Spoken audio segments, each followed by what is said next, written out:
High everyone and welcome back to my Thailand ट्रिपको mini भ्लगमा। So आज चाहिँ म थाइल्यान्ड जाँदैछु एन्ड बेस्ट पार्ट भनेको चाहिँ म थाइल्यान्ड एक्लै जाँदैछु।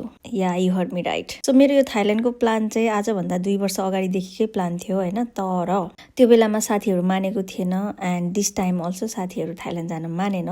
सो म चाहिँ एकदमै हिम्मत गरेर आँट गरेर आफ्नो ब्याकप्याक गरेर चाहिँ थाइल्यान्ड आइपुगिसकेको छु। एन्ड गेस वाट, हुनलाई त म बाहिर नै बसिरहेको हो, बट स्पेसली हामी एसियन गर्लहरूलाई चाहिँ म ट्राभल गर्छु त्यो पनि एक्लै भनेर हिम्मत जुटाउन नै एकदमै ठुलो कुरा हो है। एन्ड म चाहिँ आज थाइल्यान्डको एयरपोर्टमा पनि आइसकेको छु। Look at this. यो चाहिँ थाइल्यान्डको एयरपोर्टको इमिग्रेसन हो अनि यति भिड, त्यहाँ यति भिड, ओ माई गड। मैले 2 घन्टा कुरेपछि बल्ल बल्ल मेरो पालो आयो। हुन त केटी मान्छेलाई एक्लै ट्राभल गर्न चाहिँ आँट चाहिँ आउँदैन आउन त, तर आएपछि चाहिँ खत्रै आउँदो रहेछ गाइस है। सो मेरो चाहिँ इमिग्रेसन भएर चाहिँ म बाहिर निस्किएँ एन्ड यहाँनिर चाहिँ मैले ट्याक्सी बोलाइरहेको थिएँ।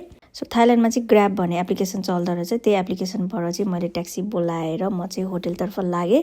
आई थिङ्क मेरो होटेल चाहिँ एयरपोर्टदेखि त्यस्तै हाफ एन आवर जतिको ड्राइभमा थियो। अनि अहिले चाहिँ थाइल्यान्डमा एकदमै सिजन भर्खरै सुरु हुन लागेको भएर चाहिँ इमिग्रेसन एकदमै भिड हुँदो रहेछ है। त्यही भएर मलाई इमिग्रेसन गरेर निस्किँदा ओर्दा होटेल आइपुग्दा अलमोस्ट 12 बजिसकेको थियो। एन्ड त्यसपछि चाहिँ फटाफट फ्रेस भएर चाहिँ म ड्रेस चेन्ज गरेर लागेँ। अब यसो ब्याङ्कक सिटी पनि हेर्छु, प्लस खतरा भोक पनि लागिरहेको थियो है। सो म चाहिँ फिस भनेपछि चारकोस पर भाग्ने मान्छे है, त्यही भएर चाहिँ मैले चाहिँ नजिकैको इन्डियन रेस्टुरेन्टमा गएर पुरी र तरकारी खाएँ एन्ड यति मिठो थियो।